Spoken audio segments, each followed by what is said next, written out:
कहते हैं कुछ शहर के पीछे एक अंधेरा भी छिपा होता है। दिल्ली, जहां लाखों लोग रोज अपनी जिंदगी में खोए रहते हैं, पर कुछ परछाइयां ऐसी भी है जिनके बारे में कोई बात नहीं करता। और आज की कहानी सिर्फ पुलिस और अपराध की नहीं है।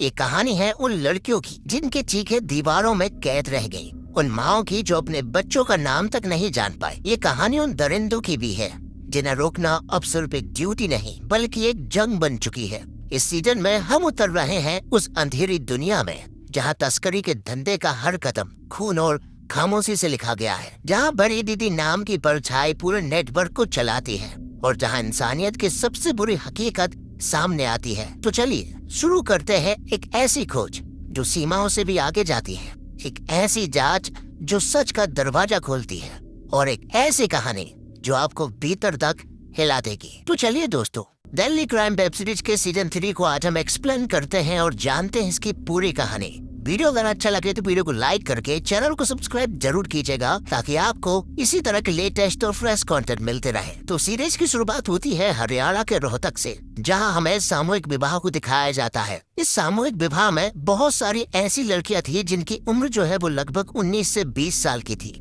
और उनकी शादियां जो है वो लगभग 50 से 60 साल की उम्र के मर्दों से की जा रही थी। और इस सामूहिक विवाह के सम्मेलन को दरअसल में बड़ी दीदी करा रही थी। यहीं पर हम एक छोटी सी लड़की को देख पाते हैं जो कि लगभग 20 साल की थी, और जब वो अपने सामने 50 साल के एक आदमी को देखती है जिससे कि उसकी शादी होनी थी, तो वो पूरी तरह से हैरान रह चुकी थी। जिससे में पता चलता है कि ये शादियां जो है वो इन लड़कियों की इनकी मर्जी से तो बिल्कुल भी नहीं हो रही है। ये सब कुछ बड़ी दीदी करवा रही थी। बड़ी दीदी की एक बहुत बड़ी टीम है और उनका अच्छा खासा नेटवर्क भी है। इन सारी लड़कियों को संभालने का काम जो है वो कुसुम नाम की लड़की करती है। तो वही हम बड़ी दीदी के पार्टनर को देख पाते हैं जिसका नाम विजय है, जो कि बड़ी दीदी के हर एक उल्टे सीधे और टेढ़े मेढ़े काम को संभालता है। अब सीन शिफ्ट होता है और ये कहानी जो है वो असम में पहुंच जाती है, जहां हमें डीआईजी वर्तिका चतुर्वेदी को दिखाया जाता है। मालूम चलता है कि वर्तिका मैडम का दिल्ली से असम ट्रांसफर हो गया था। तो हाल ही में वर्तिका मैडम को एक हथियार से भरे ट्रक के बारे में मालूम चला है। तो वो तुरंत ही चेक पॉइंट पर पहुंच जाते हैं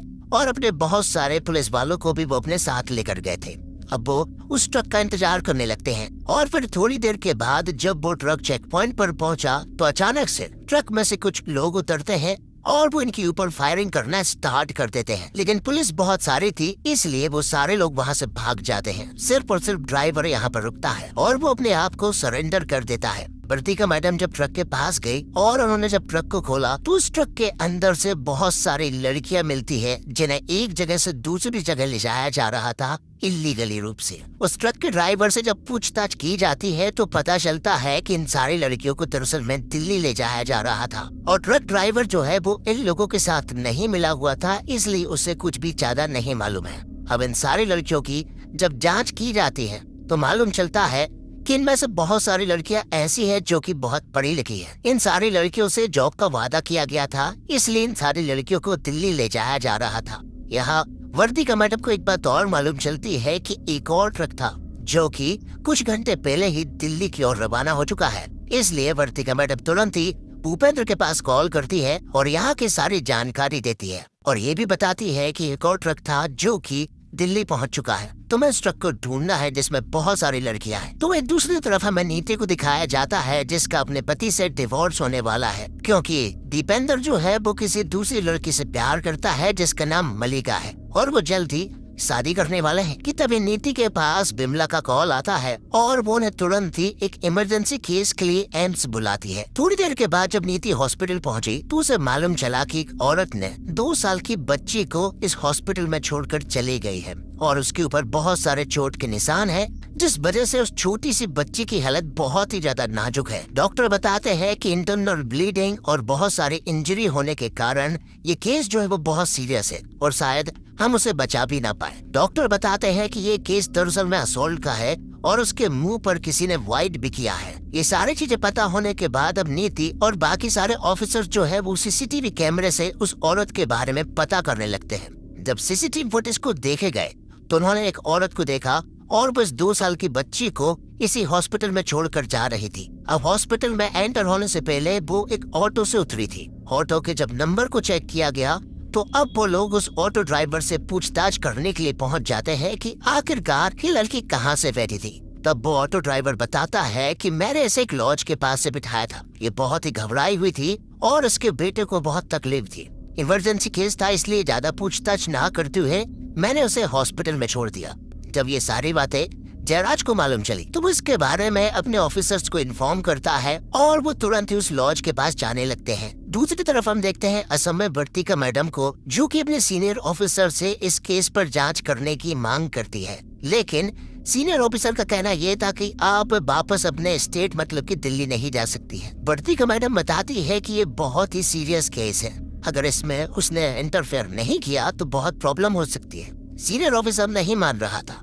तब वर्तिका मैडम ने उससे कहा कि यही बात अगर आप मुझे रिटर्न में लिख कर दे दे तो मैं मान जाऊंगी। तब ना चाहते हुए भी सीनियर ऑफिसर को वर्तिका मैडम की बात माननी पड़ती है। अब आगे हम देखते हैं कि दिल्ली के उत्तम नगर में बहुत सारी लड़कियां जो है वो यहाँ पर आती है और यहीं पर हम एक कल्याणी दीदी नाम की एक औरत को देख पाते हैं और मालूम चलता है कि असम से जो पहला ट्रक निकल चुका था वो इन्हीं लड़कियों का था और इस ट्रक में लगभग 30 लड़कियां थी। हमें पता चलता है कि कल्याणी दरअसल में बड़ी दीदी के लिए काम करती है। कल्याणी इन सभी लड़कियों को रेडी करती है और यहीं पर हम राहुल नाम के एक बंदे को भी देख पाते हैं जो कि इन्हीं लड़कियों की देखरेख का काम करता है। यहीं पर हम सोनम नाम की लड़की भी देख पाते हैं जिसकी मिसिंग कंप्लेंट असम के पुलिस स्टेशन में हुई है, जो कि उसकी दादी ने की थी। तो राहुल ने सारी लड़कियों को यहाँ पर लेकर आ गया था। तभी वो खुशी नाम की एक लड़की से बात कर रहा था जो कि बार बार उसे लॉज बुला रही थी कुछ इमरजेंसी के कारण। अब यहाँ राहुल कल्याणी दीदी से कहता है कि उसे जल्द से जल्द निकलना होगा। कल्याणी दीदी नहीं मान रही थी, लेकिन मौका देखकर राहुल यहाँ से भाग निकलता है और फिर कल्याणी दीदी के पास बड़ी दीदी का कॉल आता है। बड़ी दीदी को कल्याणी दीदी बताती है कि सारी लड़कियां जो है वो यहाँ पर आ चुकी है। वो उस दूसरे ट्रक के बारे में पूछती है जिसके बारे में कल्याणी कहती है कि शायद वो जल्दी यहाँ पर आता होगा। तो वही जयराज अपने ऑफिसर के साथ मिलकर उस लॉज में पहुँच जाता है जहाँ से उस ऑटो ड्राइवर ने उस लड़की को बिठाया था। अब जब वो उस लॉज में पूछताछ करने के लिए जाते हैं तो मालूम चलता है कि ये लड़की इसी लॉज में ठहरी हुई है लगभग 1.5 महीने से। जब वो उस लॉज के अंदर छानबीन करने पहुंचे तो वहां उन्हें बाथरूम के अंदर बहुत सारा खून पड़ा हुआ दिखाई पड़ता है और यहीं पर उन्हें कुछ ऐसी तस्वीरें मिलती है जिससे मालूम चलता है कि दरअसल में ये लड़की शादीशुदा है और इनका एक बच्चा भी है। वो लड़का कोई और नहीं बल्कि राहुल होता है। उस लड़की के फोटो देखकर जयराज समझ जाता है कि ये एक माइनर लड़की है। अब उस लॉज के अड़ोस पड़ोस से जब पूछताछ की जाती है तो वहाँ से उन्हें कोई खास खबर नहीं मिलती है, पर वो राहुल के बारे में कहते हैं कि वो लड़का ठीक नहीं है। अक्सर वो गुंडागर्दी करता रहता है और तो और रात रात को वो लड़कियों को ले जाने का काम भी करता है। तभी हम देखते हैं कि राहुल भी यहाँ पर आ चुका था और वो देखता है कि उसके रूम की बालकनी में कुछ पुलिस वाले खड़े हुए हैं जो कि पूछताछ कर रहे थे। ये देखकर राहुल वहाँ से तुरंत ही फरार हो जाता है। अब आगे हमें हरियाणा के रोहतक के सीन को दिखाया जाता है जहाँ हम देखते हैं बड़ी दीदी को, जिनके पास 5 लड़कियां खड़ी हुई थी, जिनमें से बड़ी दीदी को 3 लड़कियों को सिलेक्ट करना है और उन्हें थाईलैंड भेजना है। उन लड़कियों को बिल्कुल भी आइडिया नहीं है कि आखिरकार बड़ी दीदी उन्हें कहाँ पर भेजने वाली है। यहाँ बड़ी दीदी उनसे पूछती है कि आखिरकार इंग्लिश किस किस को आती है। उनमें से 3 को ही इंग्लिश आती है, इसलिए बड़ी दीदी उन 3 लड़कियों को सिलेक्ट कर लेती है। अब बड़ी दीदी का पार्टनर विजय यहाँ पर बड़ी दीदी से कहता है कि जल्द ही भाई जी का हमें कर्जा चुकाना है, क्योंकि अगर ये नहीं हुआ तो वो लोग हमारा कुछ भी कर सकते हैं। मालूम चलता है कि लोगों का लगभग 2 करोड़ रुपए का कर्जा है। तो वही वर्तिका मैडम अब दिल्ली वापस आ चुकी थी। भूपेंद्र उन्हें लेने के लिए आया था। दूसरी तरफ हम देखते हैं उस लड़की को जिसका नाम खुशी है और यहाँ पर वो देखती है कि उसके पास बार बार राहुल ने फोन लगाए थे जो कि उठा नहीं पाई थी। इसलिए खुशी जो है वो राहुल के पास कॉल करती है। वो उसे सारी बातें बताती है कि उसकी बच्ची नूर की हालत बहुत खराब थी, इसलिए वो उसे हॉस्पिटल छोड़कर आ गए।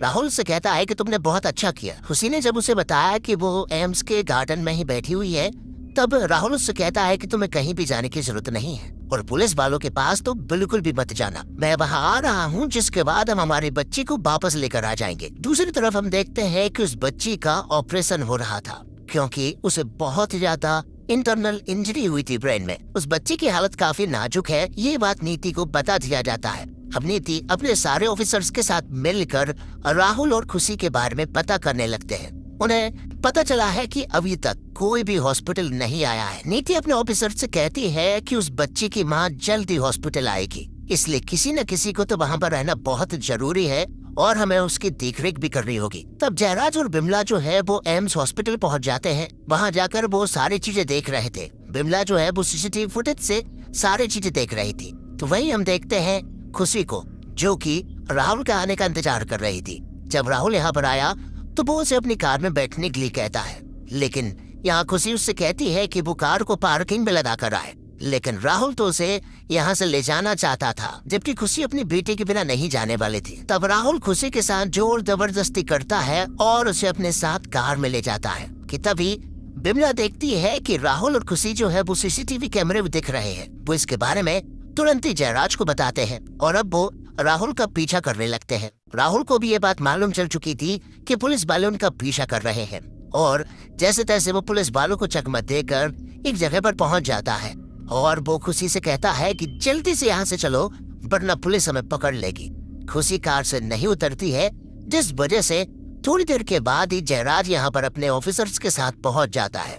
लेकिन तब तक यहाँ से राहुल निकल चुका था, लेकिन खुशी उसी कार में मौजूद थी। और वर्तिका मैडम और भूपेंद्र को उन लड़कियों के बारे में मालूम चलता है। दरअसल में उनके हाथ जो है वो सीसीटीवी कैमरा लगा है, जिसमें वो साफ देख पा रहे थे कि इन सारी लड़कियों को दिल्ली एनसीआर की एक जगह पर उतारा जा रहा है। और इन सारी लड़कियों में यहाँ पर वर्तिका मैडम ने सोनम को पहचान लिया था, जिसकी कंप्लेंट असम के पुलिस स्टेशन में हुई थी। जिस बस से इन सारी लड़कियों को ले जाया जा रहा था उसका नंबर तो ठीक से नहीं दिख रहा था, लेकिन उस बस का लोगो जो है वो उन्होंने देख लिया था, जिससे कि अब ये लोग पता कर सकते हैं कि ये बस कहाँ से आई है और किसकी है। तो वहीं दूसरी तरफ हम देखते हैं बड़ी दीदी को, जो कि अपने साथ उन 3 लड़कियों को लेकर थाईलैंड पहुंच जाती है। यहाँ पे मालूम चलता है कि जॉन गुप्ता नाम का एक आदमी जो है वो बड़ी दीदी से इन तीनों लड़कियों को खरीद लेता है और बड़ी दीदी थाईलैंड इन तीनों लड़कियों को बेचने के लिए ही आई थी। अब जॉन गुप्ता यहाँ बड़ी दीदी को बताता है कि उसे इसी तरह की 40 लड़कियाँ और चाहिए है। बड़ी दीदी भी तुरंत मान जाती है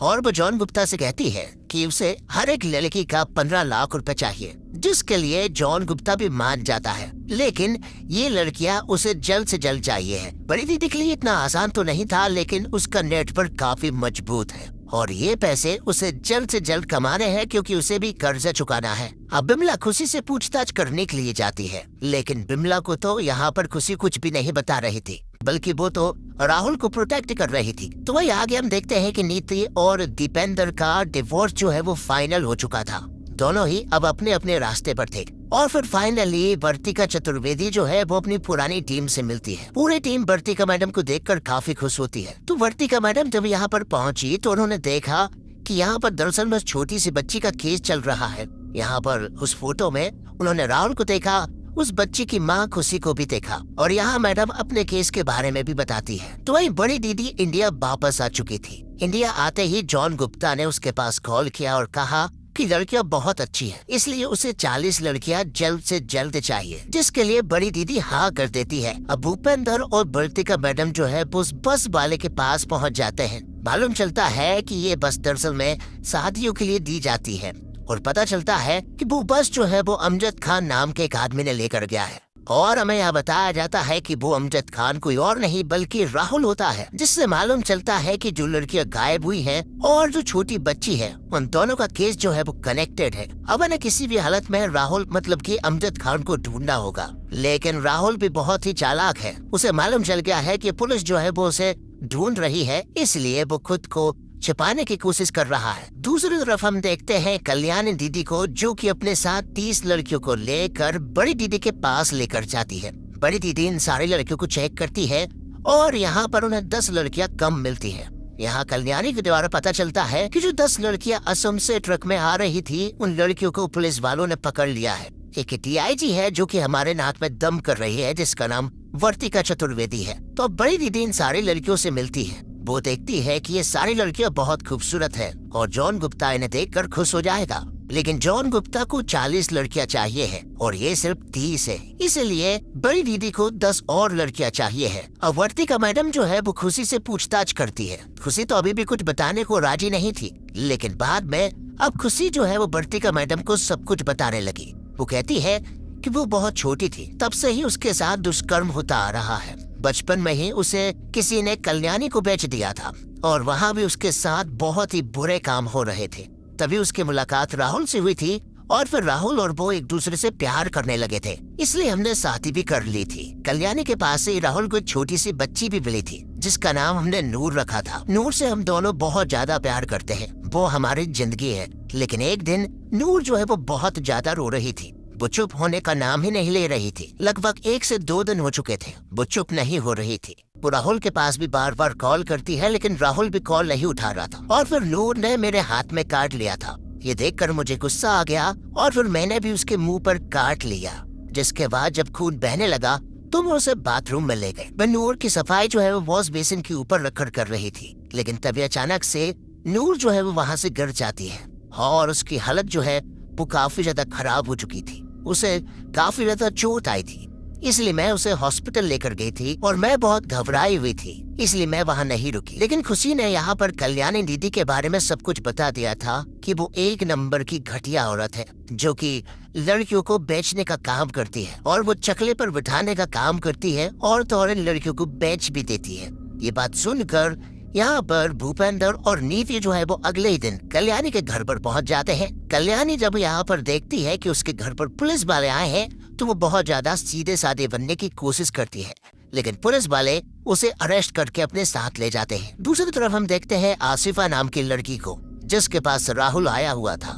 राहुल यहाँ पर आसिफा से कहता है कि मेरी किस्मत खराब थी और मैं हमेशा तुमसे ही प्यार करता था। मैं जल्द ही नेपाल जाने वाला हूँ, मैं जब कॉल करूंगा तो तुम भी वहाँ पर आ जाना। जिसके लिए आसिफा ने भी हाँ कहा था। लेकिन थोड़ी देर के बाद यहाँ पर पुलिस आ जाती है और वो लोग यहाँ पर राहुल को पकड़ लेते हैं। मालूम चलता है कि ये सब कुछ दरअसल में आसिफा ने ही सेटअप कराया था। तो अब राहुल को जेल हो जाती है। जेल में जब पुलिस वालों ने उसे पूछताछ करने की कोशिश की तो यहाँ पर राहुल तो फिलहाल कुछ भी नहीं बता रहा था। एक तरफ राहुल से पूछताछ हो रही थी तो दूसरी तरफ कल्याणी से हो रही थी, लेकिन दोनों ही अपना मुंह नहीं खोल रहे थे। यहाँ तक कि कल्याणी बोल रही थी कि वो तो बस अपने वकील को ही बताएगी कि मेरे साथ क्या हो रहा है। अब वकील को कॉल करने के बहाने कल्याणी बड़ी दीदी के पास कॉल करती है और उन्हें बताती है कि इन पुलिस वालों ने उसे अरेस्ट कर लिया है, जल्द से जल्द उसे यहाँ से छुड़ाओ क्योंकि ये बार बार मेरा बैकग्राउंड जानना चाहते हैं। अगर मैंने इन्हें सब कुछ बता दिया तो आपको भी बहुत प्रॉब्लम हो सकती है।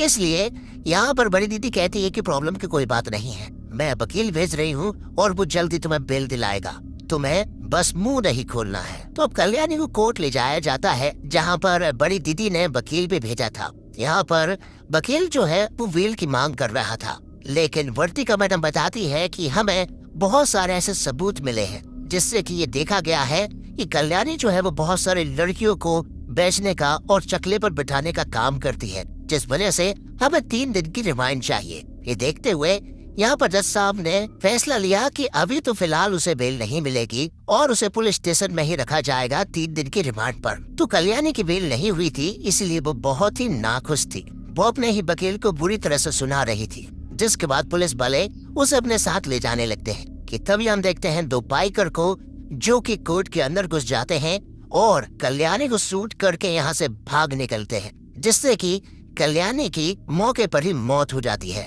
और ये देखकर वर्तिका पूरी तरह से हैरान रह चुकी थी। वो उन बाइकर के उस बाइक के नंबर प्लेट देखने की कोशिश करते हैं, लेकिन नंबर प्लेट पूरी तरह से कवर था और दोनों ने हेलमेट पहने थे, इसलिए उन दोनों की शक्ल भी नहीं देख पाए थे। अब ये हादसा हो जाने के बाद वर्तिका मैडम राहुल के पास जाती है। वो उसे बताती है कि तुम कल्याणी के लिए काम करते हो, ये बात हमें बहुत अच्छे से मालूम है। अब तुम्हें एक बात और बताते हैं कि कल कोर्ट के बाहर कुछ लोगों ने कल्याणी को गोली मारकर उसकी हत्या कर दी है। अगर तुम कोऑपरेट नहीं करोगे तो यही हाल तुम्हारा भी हो सकता है। राहुल यहाँ पर सब कुछ बता देता है कि किस तरह से कल्याणी लड़कियों को लाने का काम करती थी, किस तरह से बेचती थी, लेकिन उसने बड़ी दीदी को कभी नहीं देखा। रही बात खुशी की, तो खुशी से वो प्यार करता है और नूर को वो अपनी बेटी की तरह रखता है। जिसके बाद वर्तिका मैडम जो है वो अपने इन्फॉर्मर से मिलने के लिए जाती है जिसका नाम लंदन है, और लंदन यहाँ पर वर्तिका मैडम को उन बाइकर्स के बारे में बताता है। हालांकि ये केस काफी कॉम्प्लिकेटेड है,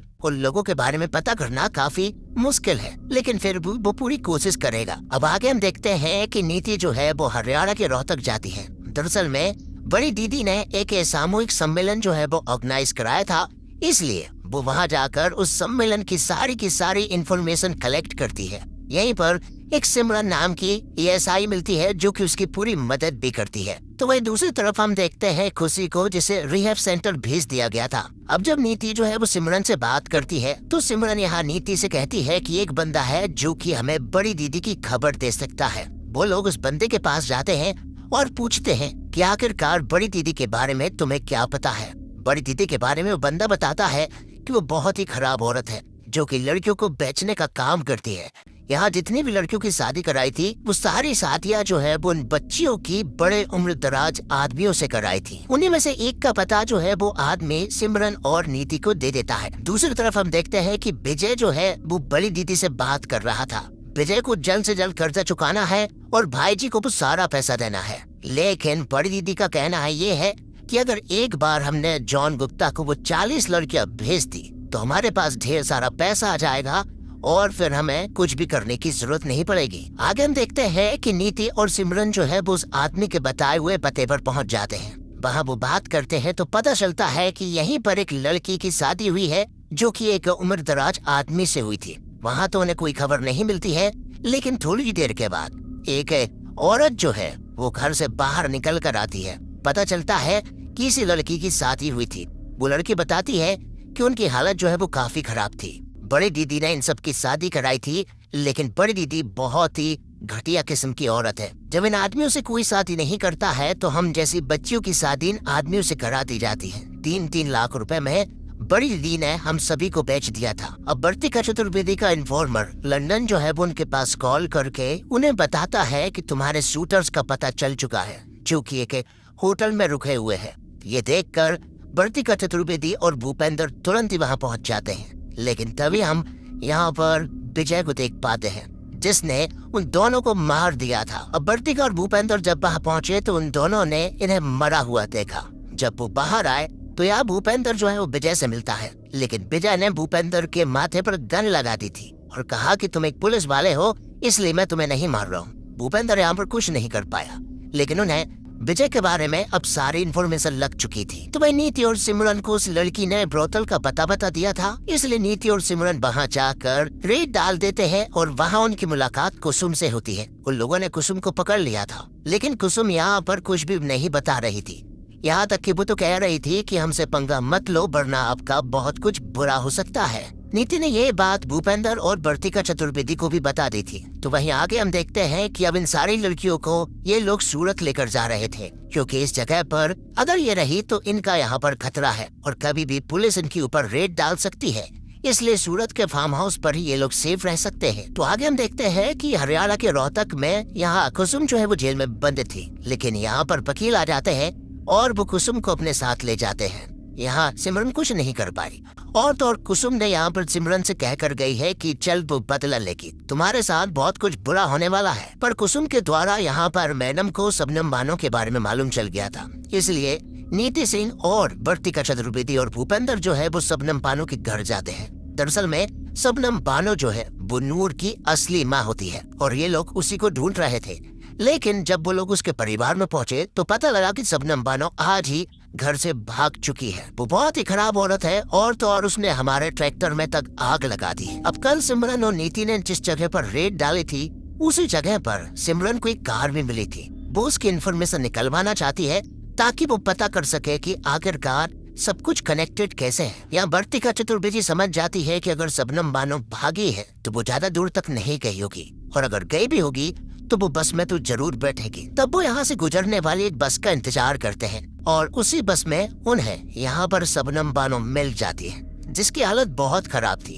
अब वर्तिका मैडम शबनम बानो से सारी पूछताछ करने लगते हैं। शबनम बानो बताती है कि वो बिहार में रहती थी, वहाँ उसके 3 बच्चे हुए और उसके बाद मुझे कल्याणी के पास लाकर बेच दिया। कल्याणी ने मुझे चकले पर बिठाया, हर एक दरिंदगी उसने देखी है, जिसके बाद बड़ी दीदी ने उसकी शादी करा दी। बदले में उन्हें 3 लाख रुपए मिल गए थे। जिस उम्रदराज आदमी से मेरी शादी कराई गई थी वो तो बच्चे के लिए ही मुझसे शादी कर रहा था, लेकिन जब उसे मालूम चला कि मैं बच्चे अब नहीं दे सकती तो उसने मुझे बहुत सुनाया, बहुत ही उल्टी सीधी बातें कर रहा था, मारने की धमकी दे रहा था।